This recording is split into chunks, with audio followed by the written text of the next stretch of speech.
अमित शाह के पश्चिम बंगाल दौरे का आज दूसरा दिन है। इस दौरे के दौरान दो चीजें जिन पर नजर रही कि क्या होगा।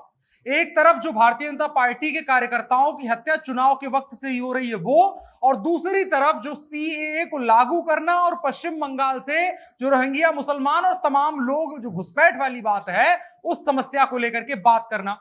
तो सीए पर अमित शाह कह रहे हैं कि हर हालत में लागू होकर के रहेगा, ये सच्चाई है। ममता बनर्जी इसको नहीं रोक सकती है, ममता बनर्जी घुसपैठ को अलाउ नहीं कर सकती हैं।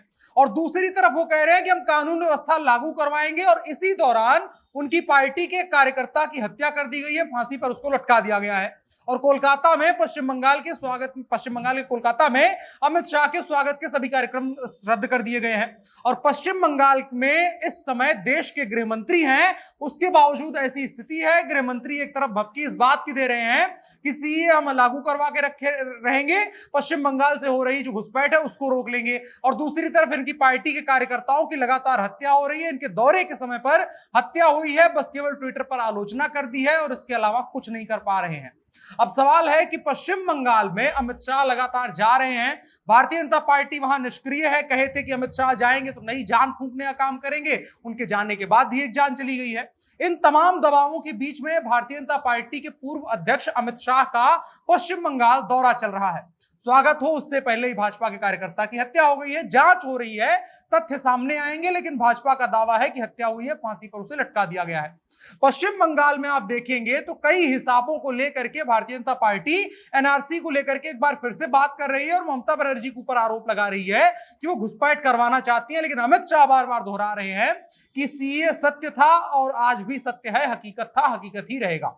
आइए बात करते हैं अमित शाह के पश्चिम बंगाल दौरे के बारे में, सीए को लेकर के और भारतीय जनता पार्टी के कार्यकर्ताओं की हत्या का जो अनवरत सिलसिला चल रहा है उसको लेकर के क्या कोई स्ट्रॉन्ग स्टैंड अमित शाह लेने वाले हैं, अभी तक नहीं लिया गया है। नमस्कार, मेरा नाम है अनुराग मिश्रा और आप देख रहे हैं जनता जंक्शन। तो गृह मंत्री अमित शाह पश्चिम बंगाल में जोर देकर के कह रहे हैं कि जल्द ही एक ऐसी राजनीतिक स्थिति आएगी जिसके चलते स्थानीय अधिकारी जनता के दबाव में आएंगे और जनता की मदद करने के लिए बाध्य हो जाएंगे।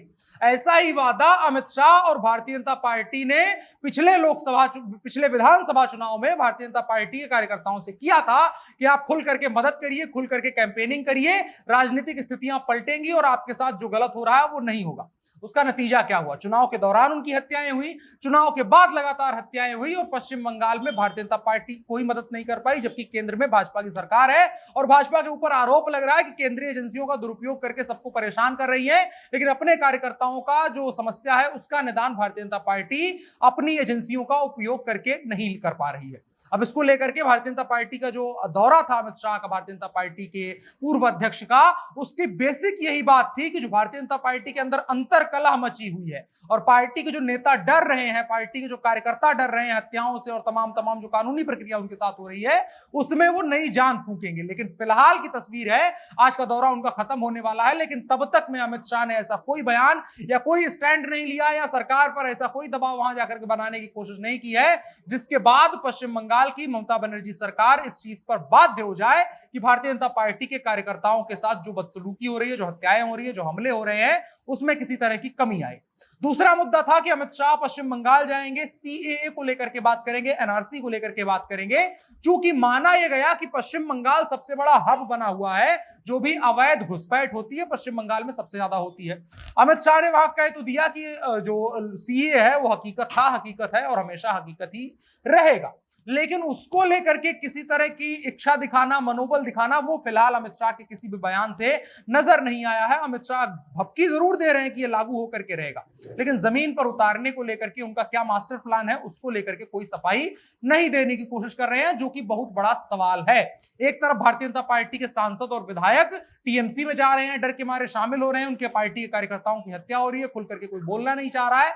दूसरी तरफ अमित शाह सीए को लेकर के बड़ी बात कर रहे थे और लोगों को उम्मीद थी कि सीए लागू करेंगे और पश्चिम बंगाल में एक नए तरीके की राजनीतिक जमीन भारतीय जनता पार्टी को मिलेगी और भारतीय जनता पार्टी के कार्यकर्ताओं के अंदर भी उत्साह आएगा कि भाजपा हमारे लिए कुछ करती हुई नजर आ रही है। लेकिन भारतीय जनता पार्टी ऐसा कुछ करती हुई नजर नहीं आ रही है। टीएमसी अपने स्टैंड पर कायम है, टीएमसी अपने हिसाब से कार्य कर रही है। अभी कुछ दिनों पहले वहां पर सामूहिक नरसंहार हुआ था, लोगों के घर जलाए गए थे। केंद्रीय एजेंसियां क्या कर रही हैं उसकी रिपोर्ट कुछ दिनों तक हाईलाइट हुई, कुछ दिनों तक कुछ भाजपा नेताओं ने बोला, उसके बाद उस पर भी सभी लोगों ने बोलना बंद कर दिया है। इसकी वजह यही है कि भारतीय जनता पार्टी अपने कार्यकर्ताओं को लेकर के, खास करके पश्चिम बंगाल में, कोई स्टैंड लेती हुई नजर नहीं आ रही है। और अमित शाह के इस दौरे में भी ऐसी कोई बात नहीं नजर आई जो भारतीय जनता पार्टी के कार्यकर्ताओं में किसी तरीके का मैसेज लेकर के जाए और उनको एक तरीके का संबल मिले कि हमारा पूर्व अध्यक्ष, सबसे मजबूत नेता भारतीय जनता पार्टी के आया था, वो कुछ ऐसा कह करके गया था जिससे हमको मनोबल मिले, जिससे हमको ऊर्जा मिले। और दूसरी तरफ सीए को लेकर के भी बात जरूर कर रहे हैं, लेकिन स्टैंड लेते हुए नजर नहीं आ रहे हैं और ये नहीं बता रहे हैं कि इसको लेकर के आगे इनका प्लान क्या है। अमित शाह आज भी यही कह रहे हैं कि कोविड की लहर खत्म हो जाए, उसके बाद हम सीए पर कुछ कार्रवाई करते हुए नजर आएंगे। कोविड की लहर बाकी कामों के लिए खत्म हो गई है, लेकिन सीए को लेकर के अभी तक अमित शाह इस पर साफ सुथरा कोई बात नहीं कर रहे हैं कि उसको लेकर के सरकार की क्या मंशा है।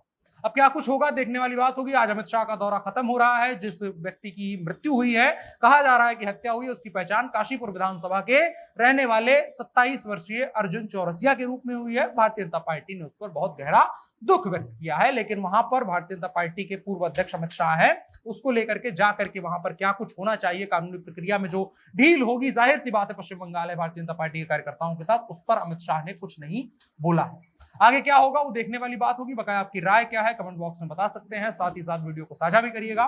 फिलहाल के लिए इतना ही। पश्चिम बंगाल की और भी खबरें हम लगातार अपडेट करते रहेंगे, उसके लिए हमारे पेज के साथ जुड़े रहें। नमस्कार।